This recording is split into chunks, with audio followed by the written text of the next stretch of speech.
Thank you all for joining us today for the latest in our Focus on Photography series. It's a very different topic today. We're joined by Dr. Alison Rosie of the National Register of Archives for Scotland, who will be giving us a talk on using fashion to date old photographs. Just a couple of housekeeping things. We are recording this webinar and the recording will be made available on the SCA website. You can also catch up with all the previous videos in the series there. We're also in a Zoom webinar, so you won't have access to your cameras or microphones, but you can ask questions in either the chat box or the Q&A box as we go along. And please do make use of those facilities, and Alison is happy to take some of your questions.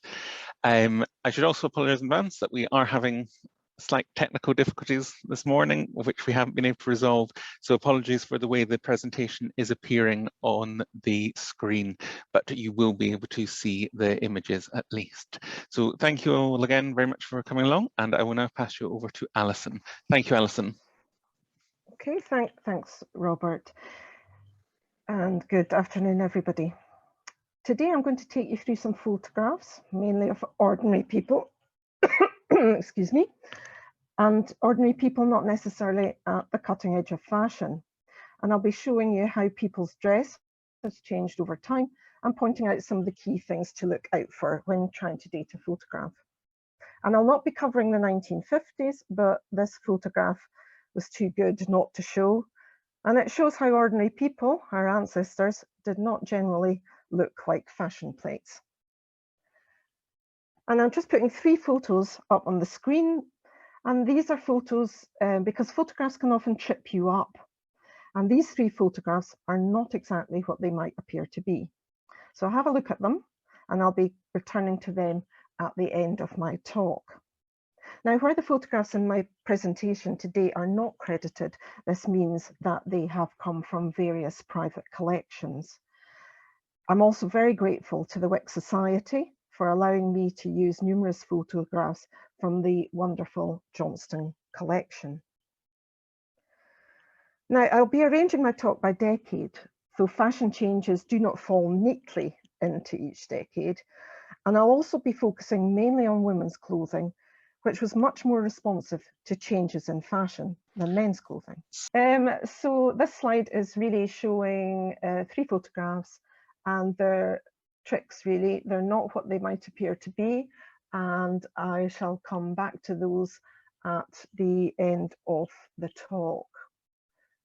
So moving on to the importance of this silhouette, and this is the most important aid to identifying which decade you're looking at, is to familiarise yourself with the changes in women's silhouette over the decades, and you'll find multiple examples of this kind of thing on the internet, and it's particularly important to look at sleeve size and skirt shape, etc. So it's useful to have this by you when you're looking at photographs so that you can get a better idea of what decade. Now, I'm beginning in the 1860s, which was the decade when the carte de visite became very popular. And we think of the 1860s as the decade of the crinoline, but the crinoline first appeared in the second half of the 1850s and reached its widest about 1864-65. And at their largest, they could be as much as 5 to 6 yards in circumference. Now, all classes wore the crinoline, even working women and servants. And the light steel of the cage crinoline was much easier to deal with than the cumbersome petticoats of previous decades. The sway of the crinoline revealed scandalously the lower leg and foot, and so popularised the wearing of boots rather than shoes. And in the second half of the 1860s, the crinoline lost its bell shape and the volume of skirt moved to the back, becoming flatter at the front. And you can see that trend on the left-hand photo. In the middle photo, you can see the line of the steel hoops of the cage crinoline, which you can see a cartoon of up above just beside the date, what it looked like underneath the skirts. Now, sleeves in the 1860s begin below the natural shoulder, and are wide at the wrist. They're wider at the beginning of the 1860s. There's a pagoda style, which is very wide at the wrist. And there was also the bishop sleeve style, which you see on the left, which is wider, gathered into a close-fitting cuff. White lace was popular for collars and cuffs, as you can see in the middle photograph, and that was because it could be removed easily for laundering. The waistline was a bit higher than natural level, and it was popular to have contrasting trimmings at the bottom edge, as you see in the middle photograph. Hair was parted in the middle and pulled back neatly into a chignon. Contrasting trimmings popular, as you can see on the left, and in the Invercraren, this is a photograph on the right from the Invercraren photograph album, and you can see that with men, lounge suits were becoming popular, but appropriate only for wearing in the countryside, not the town. On the right-hand photo, you can see how women coped with walking outside in long skirts. They were able to hoop up the top skirt, showing a decorated petticoat underneath. The woman on the right wears an outdoor mantle over her dress, which is wide at the bottom to accommodate the crinoline. And this look has been described as making women look like a broad-based triangle. Now, on the left, you can see a gentleman in town wear, and he's wearing a loosely fitted sack coat over a waistcoat, and the waistline of the waistcoat is straight at this period. He's got a high starched collar and a bow tie with pale contrasting trousers, and these might be self-coloured or checked, and top hats were preferred by leisured classes at this point, although bowler hats are beginning to come in. In the middle photo and on the right, you can see that children were very much wearing miniature versions of what their parents wore. And again, you can see the cape swelling out over the dress, and all the children, it's the wide-sleeved look, and they're all wearing some kind of small cage crinoline under their skirt. The woman wears a bonnet tied under the chin, although later hats would overtake the bonnet in popularity, apart from for the elderly. Now, as I was saying, at the end of the 60s, there were changes in the skirt shape, and the development of the crinoline to focus on the back of the skirt becomes more pronounced in the 1870s, and the construction of these garments is now very complex. The waist is in a more natural position, but the sleeves remain wide, ending in a cuff or ruffles or with bows, as you can see on the right. And bows were also at this period popular on the bodice and at the neckline. A bustle shape is created by ruching up swathes of material supported by the crinolette, and you can see what that looked like on the right-hand drawing. And the underskirt was trimmed with rows of pleats and ruffles. And now, to balance out this change to the back of the dress, the weight here is piled high at the back of the head, often using false hair pieces of braids and ringlets. And you can see the braid piled up on the top there in the right-hand photo, which was probably not her own hair. Now, because of the way the hair was organised, this pushed hats, which were generally small during most of the decade, up to the top and the front of the head, as you see on the left-hand side.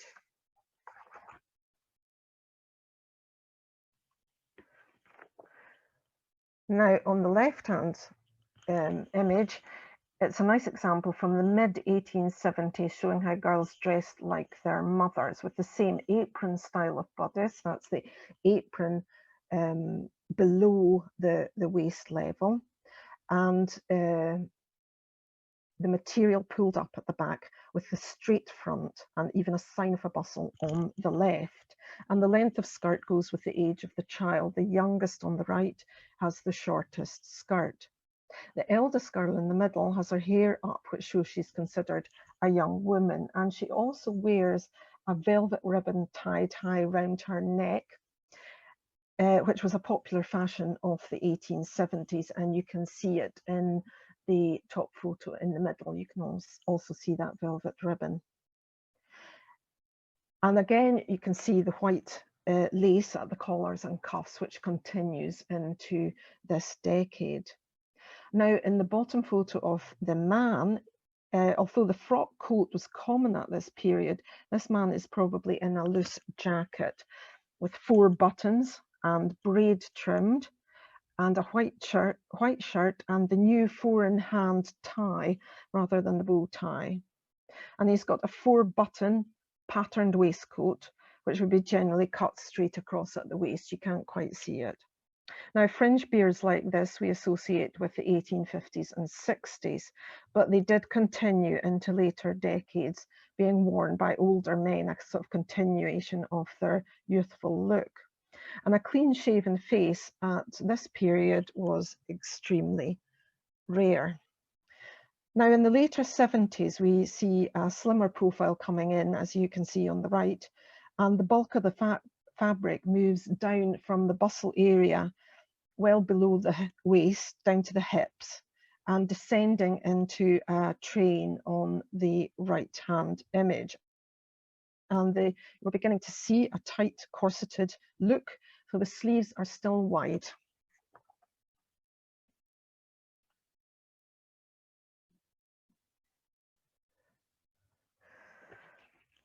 Now, this slimmer look continues into the 1880s, where we see 2 main developments. Either the long cuirass body, like a military bit of military wear, and it's sheath-like and bone to achieve a smooth and perfect fit, as you can see on the image on the right. So it's a bodice with a separate skirt, or the princess line, which was one garment with hip drapery. Now, the bodices were slim-fitting but plain, and the focus, as you can see on the left, was on the decoration of the skirt, and this look has been described as plain above, fancy below. Now, the neckline in the 1880s is up very close to the throat, whereas in the 1870s it tended to be V-shaped. Now, there's a strong tailoring impact on shape and cut, and the top of the sleeve is now at its natural position, and they're now very tight, as you can see on the right-hand photographs. Hats are small and the hair is neat to the head with a curled fringe. Now, in the left-hand photo, you can see the trimming, the excessive trimming with box pleating, frills, shirring, and a minimised train. The train has become less large, but you'll notice that the skirt is now ankle length. It doesn't touch the floor, and that's common at this period. Now, the shoulder puffs at the top of her arms are a hangover from the late 1870s. And the medallion on the chain close to her neck is useful for dating because it was a fashion of the early 1880s. Now, the photograph on the right, you can just see tucked above the corsage at her neck is a choker of pearls, and that is the impact of Alexandra, Princess of Wales, who liked to cover up what was supposed to be a scar on her neck with a choker of pearls.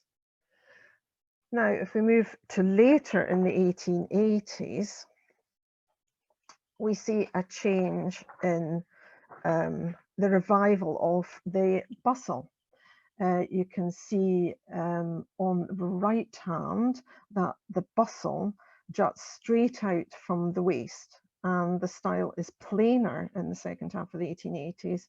The skirts were a lot less trimmed, although drapery on the skirt remained right to the end of the decade.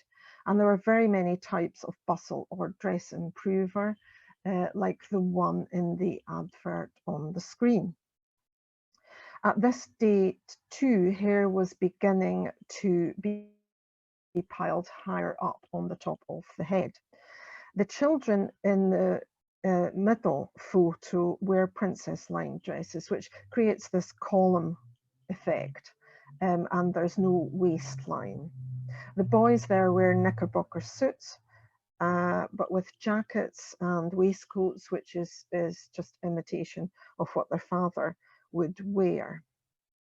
Now, the photograph on the left shows the popularity of the bodice in the late 1880s with a contrasting insert, either in a different colour or, as here, in a different fabric, and this was called a plastron. And in the 1880s, you see the fashion arising again for the lace ruff at the neck.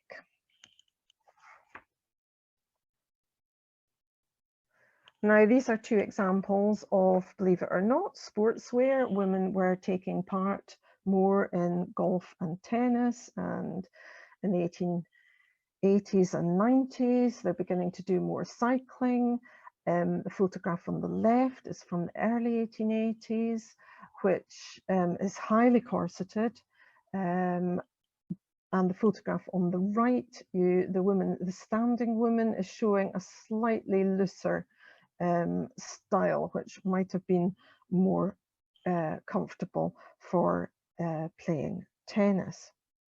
There were taller hairstyles, as I was saying, in the second half of the 1880s, so the hats are taller. And on the left, you can see there are more toque-like style. That's like a hat with no brim or very little brim, but you can still see that distinctive curled fringe peeking out underneath. So you can see you've still got a highly draped style of skirt on the left-hand side. By the end of the 1880s, you've got a much plainer style there. And in the photograph on the right, it's quite useful. You can see the young man just wearing a small moustache. The man on the right has mustachios, large mustachios, whereas the elderly man has the full beard. And that's kind of indicative of what's sort of appropriate for different ages of men.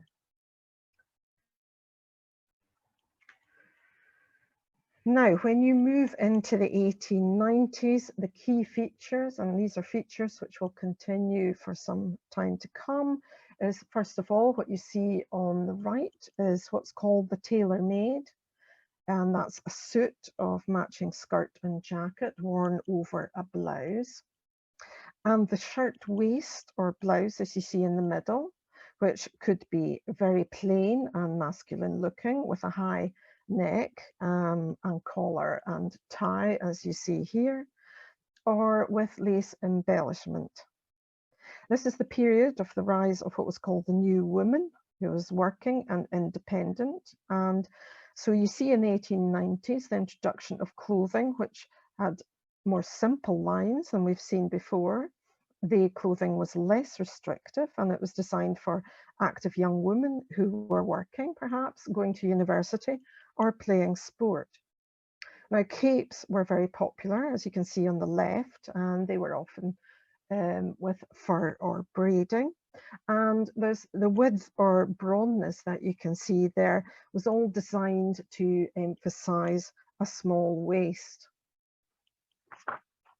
So there were a great variety of hat shapes and sizes at this period, but many were elaborately decorated, like the one on the right, where you can't see a brim, but there's a lot of decoration with feathers going on. And you can see that the style of hair is that curled fringe or even a frizzy look fringe.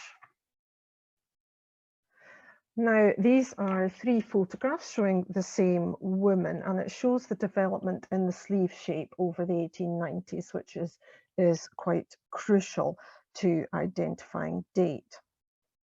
At the end of the 1880s into the early 1890s, sleeve often had this exaggerated small puff at the top of the arm you see in the photograph on the left. And the neck continued to be the collar continued to be very high and starched. Now the sleeve developed larger and larger until the sort of 1896, 1897, you get an extreme period where you have what's called leg of mutton sleeves, as you can see on the right. If you look at the lady that is seated, you can see she's got a very large puff at the top down to the elbow, and then it narrows down to the cuff. And looking at the girl with the tammy in the back, you can just see the width of her shoulders with the puffed sleeves underneath. But even the tiny girl at the front has got these very puffed, exaggerated sleeves. Now there was tight corseting, as you can see in the middle photo, with a very defined waist and emphasizing the curve of the hip. And the skirt would flow in an A line from the hips to very much wider at the foot. And again, you can see the curling of the fringe at the front. Now, frock coats were still worn, but this was generally by older men. And both men here are in a fairly relaxed style.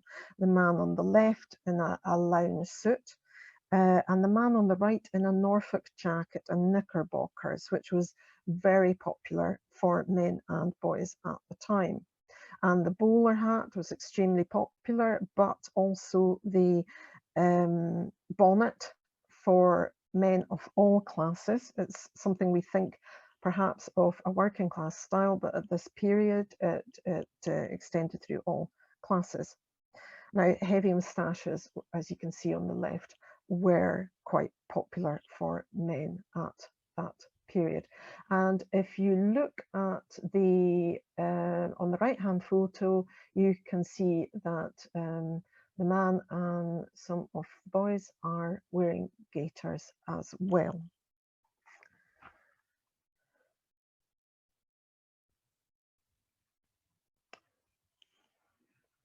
Now, when we move into the 1900s, you have got several things going on. There's a very different look, and fashion at this period was set by actresses of the time, and their photographs were widely circulated. And magazines and newspapers also spread information about what actresses and musical stars were wearing. And the availability of sewing machines and patterns that you could get in magazines meant that it was easier than ever for people to be up to date. Now, the fashionable shape of the 1900s was the S-line, which was created by the corset that you see in the middle, which pushed the bust forward and the hips back, giving this S-line. And this was also known as the kangaroo stance. And this was a shape that was also popularized by what's known as the Gibson girl. Now, the Gibson girl was a series of popular drawings created in the 1890s by the American Charles Dana Gibson. And the Gibson girl look comprised the uniform of the white blouse and tailored skirt. And this was popular until the end of the decade. Now, Camille Clifford on the left is showing the extreme edges of wearing this S-bend corset, which exaggerates the hips, and it has a very, very tiny waist. And we also think of that period as the great period for large hats.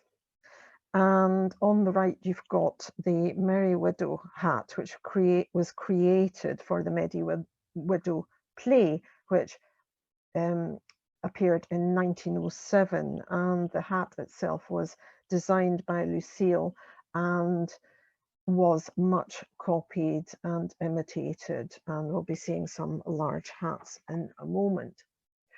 Now, just at the cusp of the 1890s and early 1900s, there's not much of a sign of the S-bend yet in these photographs. on the left, we've got the photograph from the 1900, and the woman wears a dress with a slight puff at the top of the sleeve.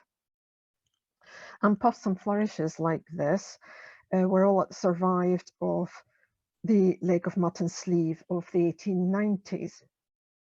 And it doesn't survive very long into the 1900s, so it's a useful dating feature.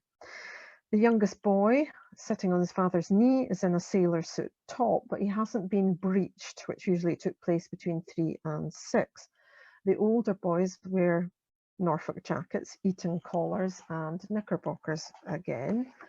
And the older woman on the right wears a high bonnet. Now, bonnets by this date had stopped being worn by younger women and became the preserve of the elderly. And the girls at the front of the picture are wearing white smocked dresses, and this gets to be quite characteristic of that period. On the right, this pair of fashionable young ladies are wearing a summer combination of white blouse and skirt, and in very much lighter fabrics. We haven't got the S-bend here yet, but we have got a neater line of skirt and tight sleeves, away from that puffed look of the 1890s. They wear high hats with ostrich feathers and what looks like marabou feather boas. Now, huge amounts of feathers were used in the fashion industry in the late 19th and particularly the high point of the Edwardian period.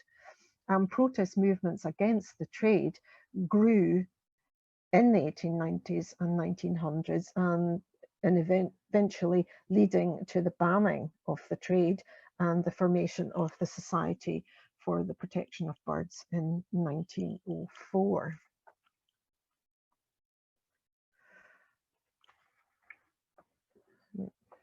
Now, the early 1900s bodice, and this is where you can see this line coming in, shows the waist nipped in on the left and the blouse and contrasting skirt.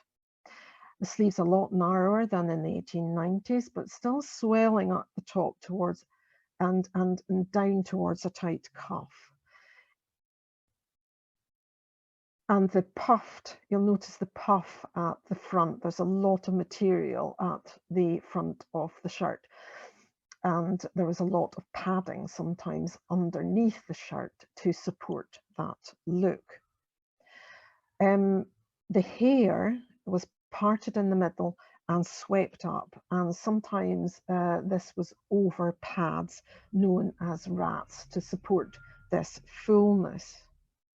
Now, the man wears a lounge suit with the waistcoat buttoning very high at the neck, and we still see this starched collar with the knotted tie. And this is typical of the first decade of the 20th century. And it's now we begin to see a clean-shaven look coming in, and this was particularly favoured by young men. And his hair is parted in the centre and slicked down.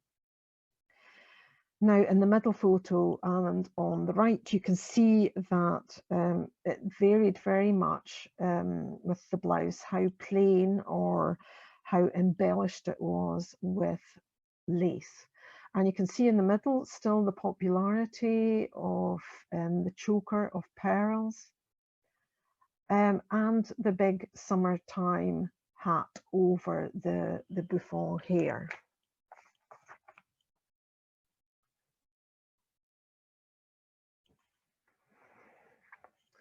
Now you can see still on the left-hand woman, the puffiness of the woman's shirt under her bowler jacket, which was popular at that time. And this was the sort of emphasis on a pouter pigeon look.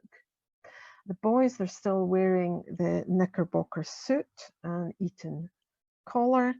The men wearing either the cap or the bowler hat, which at this stage was becoming a more formal look as opposed to the cap. It's difficult to see the details of the girls' smock dresses, which they wear with buttoned up boots. But the ribbon that you can just see poking under the hats of the smallest girl, that is really a style which comes in. It's classic for the Edwardian period, although it does continue into the 1920s.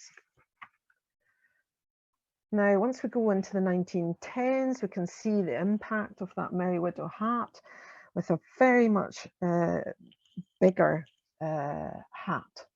But still the hair rather bouffant, as you can see in the bride, pulled back. And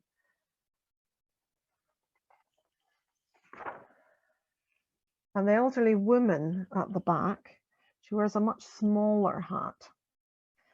Brides at this period, they might wear a large hat rather than a veil. And at this stage, the dress might be adapted for evening wear, although many brides chose to wear a sort of Sunday dress, best dress, which they could wear normally after. The bridesmaid's dress, for example, are formal day dresses, which they could then wear as a summer dress. The husband probably is wearing morning dress, worn with a light waistcoat, although up to the First World War, a frock coat might also be worn. In the 20th century, you see girls appearing as bridesmaids. Usually before that, it's just boys who are train bearers. And these girls are wearing the big hats and the short dresses of the day. And unlike in previous photographs where we've seen them wearing boots, this time, although it's difficult to see in the photograph, they are wearing shoes. And the photograph on the right, they have these huge embellished hats. And you can see in the women on the left, the tucked pleating on the sleeves, which help you date it to the period of 1908 to 1912. Now, just before the First World War, in the period 1912 to 1914, on the right, you can see broad-brimmed, wide-crowned hats were popular at that period. The girls all wear tailor-made suits and plain blouses. It's quite a masculine look. Skirts are shorter at this period and the jackets are less fitted. The high neck, which had been de rigueur throughout the Edwardian period, gives way to a slightly lower neckline on some of the blouses. Men wear lounge suits, but with starched collars are still there, and they have fold over or wing collars. And for young men, the clean shaven look is still very popular, although some have now adopted small moustaches.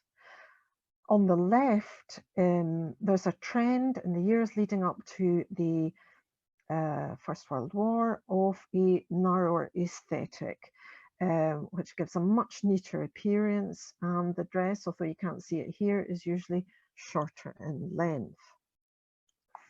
Now, when we move to the 1920s, we think of that as the decade of the flapper dress and the cloche, but that took a bit of time to kick in.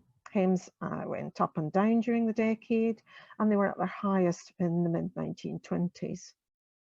Waistlines dropped after 1923, rising again in the later 1920s, although dropping dramatically at the very end of the decade. There's a simplification of dress. The shift dress was popular, and short hair, shingled or cropped, was coming in, although that was still considered a bit racy. So at the very beginning of the decade, as we see in this photograph, clothing was still relatively high-waisted, and it was a loose tunic style. So the tailored suits that they're wearing here are practical and loose, and they're sometimes drawing on military styles of World War I. The belts aren't cinching the waist as they did in the Edwardian era, although it's beginning to descend. And the type of skirts you're seeing there, they would vary at this period between ankle and mid-calf. The older men in this photograph are still wearing formal round detachable starched collars, while the younger men have moved on to the new fashionable softer collar, kept in place with a tie and collar pins. And you can see turn-ups, which are just really coming into popularity now, and creases on some of the trouser legs, which had been coming in for a while, but are now more normal.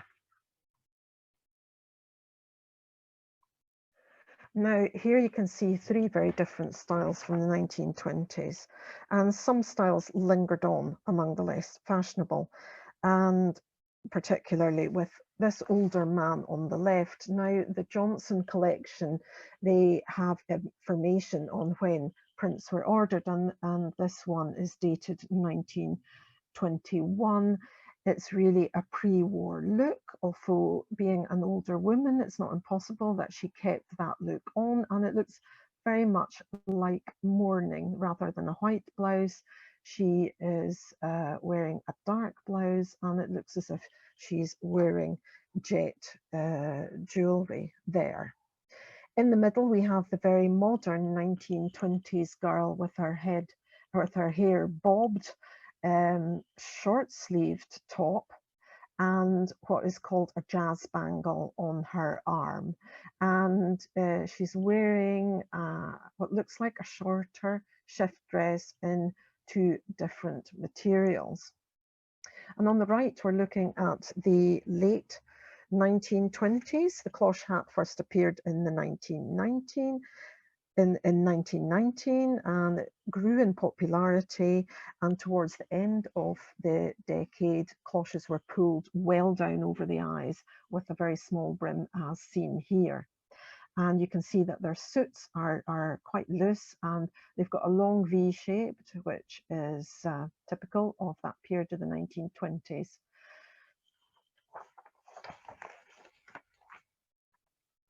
Knitwear in the 20s was very popular. Edward, Prince of Wales, started wearing a Fair Isle pullover, and that brought the trend into the 1920s on into the 30s, so you can date photographs through that. Women's knitwear tended to be quite loose, with a peplum below the waist or hanging down to the hips, as in this photo. And at this period, you begin to see a lot of men wearing +4s, which developed from the knickerbocker suit, and they continued being popular into the 1930s. The wedding photo on the right, you can see that the bridesmaids are wearing a handkerchief hem, which helps us date it to probably about 1927. And the morning coat and the spats that the groom is wearing, and he's carrying a top hat. That was a popular look, but some men who, depending on your budget, they might wear a smart lounge suit. In the bottom photo, children wore a much more practical style of clothing by the 1920s, although the sailor suit was still extremely popular, and that went on from the second half of the 19th century and into the 1930s. And the girl on the left is wearing the Peter Pan collar, which grew in popularity. You do see it in the 1910s, but it's particularly popular in the 1920s and into the 1930s. Now, these two photos represent a slightly transitional period as we move into the 1930s, where the waist has returned to a natural position and skirt length is dropping. The woman in the left-hand photo is wearing the popular strap shoe, or what we now call Mary Janes, which was very popular, and that continues into the 1930s. And the man is wearing slightly wider trousers than in the 1920s, still with that cuff on the trousers. in the right-hand photo, we do see the transition there. This is what's called a street photo, where people would snap you and you paid to get the shot as you're walking along Princess Street, as we see here. Now, the women in front are wearing sort of end of the 1920s. You've got the fur, you've got the shorter coat, you've got the long V-neck and the slightly cloth-shaped or berry. But if you look at the woman at the back, she is fully into the early 1930s look, which is a look that stays throughout the 1930s with this very slim style, the hem dropping, the hat, which is close to the head and pulled down over one eye. So you've got a move from the 20s to the 30s, from androgyny to a more feminine and form-fitting look. And the waist, you can see on the left, returned to its normal position. And quite often there was bias cutting in the fabric, which emphasized curves. And there were prints of all types. The floral was particularly popular, but there was polka dots, like on the left. And women's hats continued to be close to the head, as you can see in the later photo in the 1938. And for men, three-piece lounge suit was worn popularly, but there's also a more casual look where the waistcoat falls out of favour. So on the right,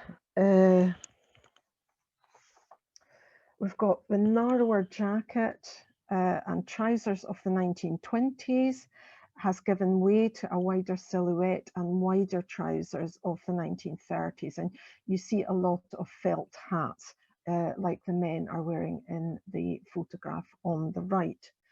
And in both these photos, you'll see that girls were wearing the kind of dress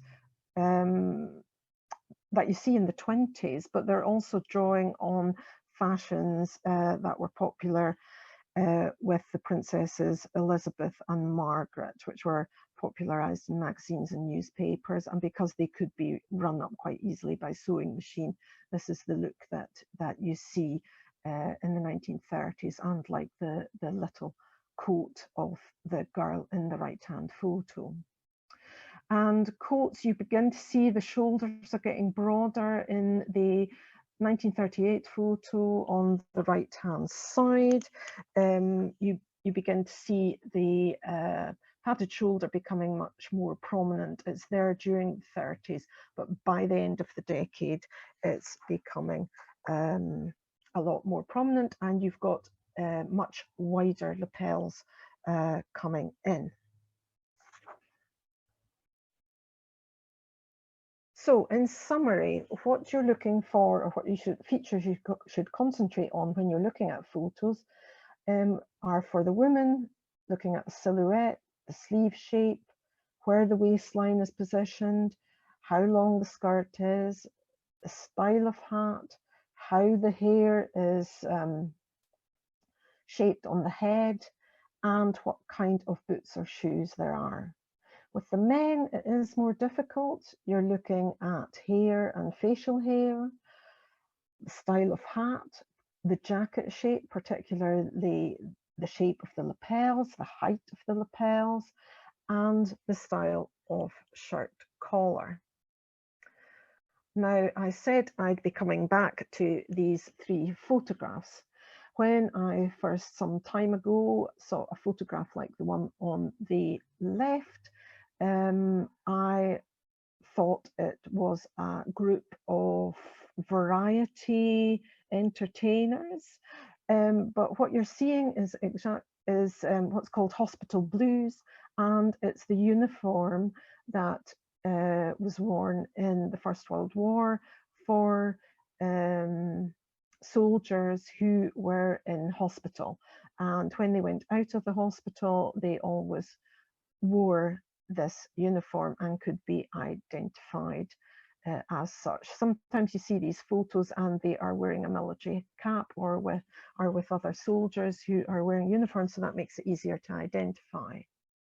In the middle, you've got Miss Catherine Cranston, and she would appear to be wearing a crinoline, which would date her from the style to the late 1850s. But actually, this is Catherine Cranston, photographed in 1903, and she liked to wear and be photographed in historic costume.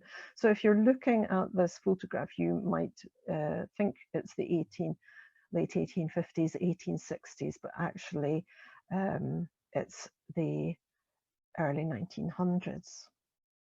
And on the right, you might think that this is a very nice wedding photograph, but it is actually court dress. And you can tell that it is court dress because of the 3 ostrich feathers on the top of her head.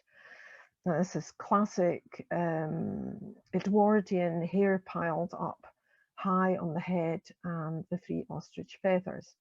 On the right is a real wedding photograph, so that you can see for presentation at court, you have shorter sleeves, you have a lower neckline, you have a longer train. The bride on the right has the high neckline and is wearing orange blossom in her hair. So although both are carrying bouquets, they're wearing white or pale dresses and trains. The distinction is the ostrich feathers, the low neckline, and it is not a wedding dress. Now, finally, when you're navigating around what's on the websites or in publications, here are a few hints and tips about where to look for good information. And firstly, Reading Matter, Jane Shrimpton has some very good publications on what to look at when you're looking at photographs, to date them. Avril Lansdell, if you have wedding photographs, these are all Shire publications, and some of them are out of print, but you might still get them in second-hand shops.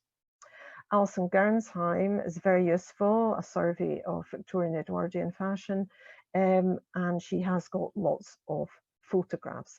And there's a more recent book by Lydia Edwards, which is a good guide, but it's often to high fashion rather than to what maybe ordinary people were wearing.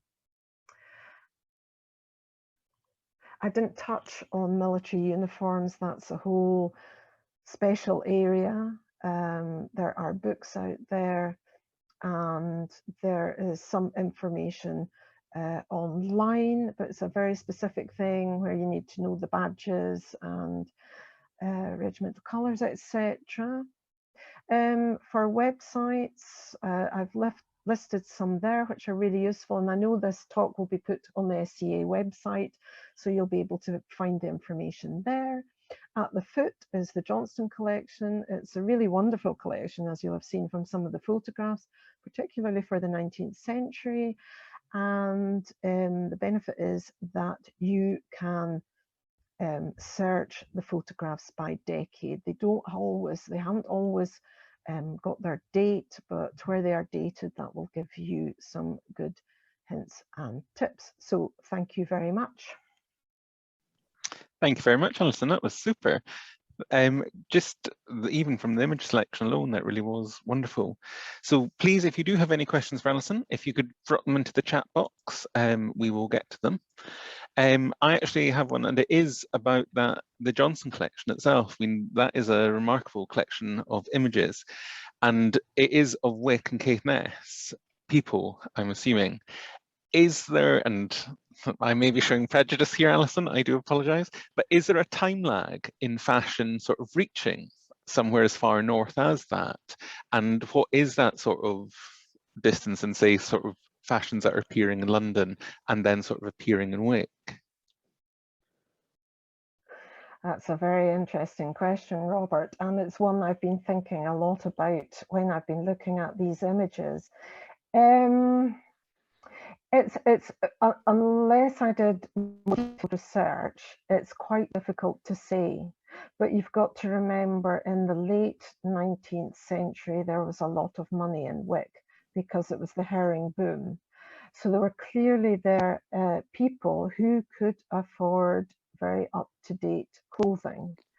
I don't think the lag is maybe as long as we might think.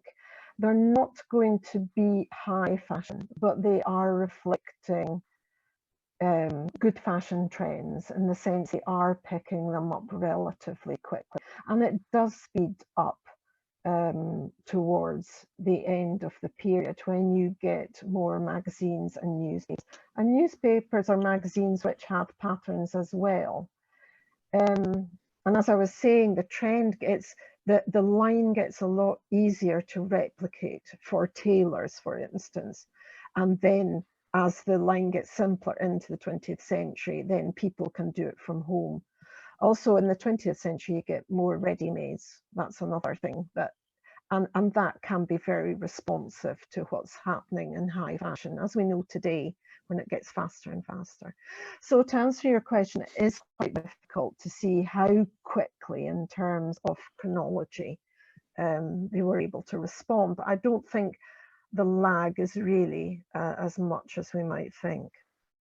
Thank you.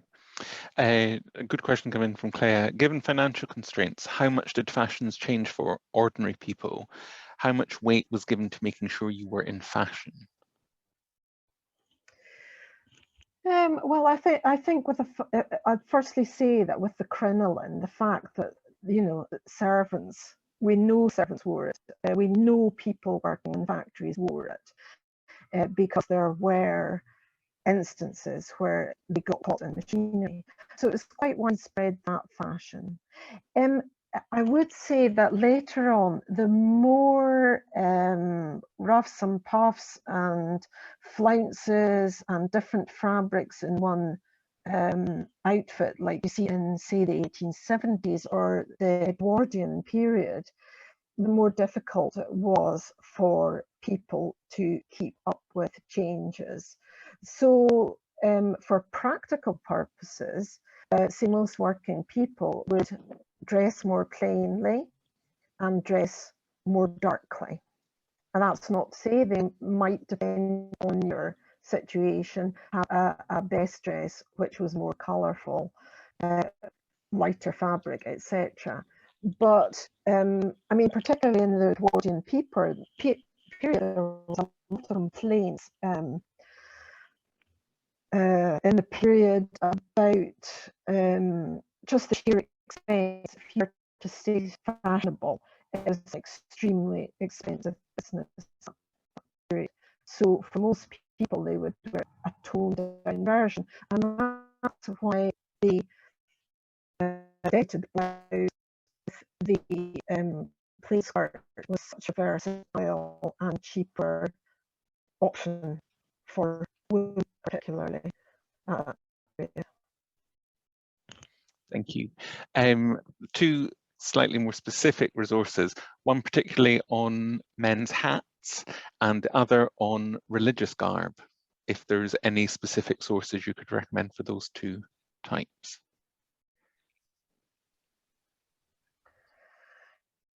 Men's hats, you'll get lots online, and I think is it the website Vintage Dance. We'll get lots of examples from magazines which show, and it'll just for as well, which will show the range of hat styles. I only talked about relatively few, but like nowadays there's a whole, you know, people wore as many and varied versions of the current style as was available for women, particularly men's less so. But I recommend Vintage Dancer as quite a good site to get information on that. Religious clothing, is this in the sense of what, say, a minister, vicar, whatever would wear? I am not sure about the changes in dress. Despite me reflect what was going on in trends of men's clothing generally, although I'm thinking that there are certain fixed trends in what, say, a Church of Scotland minister would wear and what a vicar or parish church of England person would wear, which would change less, would stay more traditional and close to what was expected. I don't know if that answers your question, but I'm not aware of any site that deals with that, I'm afraid. Thank you very much. And just finally, how typical, so this was obviously very much UK-based fashion, are the same rules applicable in North America and also in Central Europe at the same sort of time? To a degree, yes. In terms of shapes, there will be slight variations, but you will find the same trends, same sleeve size and shape of skirt. You will generally find that reflected in North America fashions. That's super. Thank you very much. That's us pretty much bang on time. So I'd just like to thank you again very much, Alison. That really was a super talk and very, very interesting. And thank you all for coming along. We will be taking a slight break over the Christmas period for it, but we should be back with more focus and photography ones in the new year. And yes, thank you all very much. And thanks again, Alison.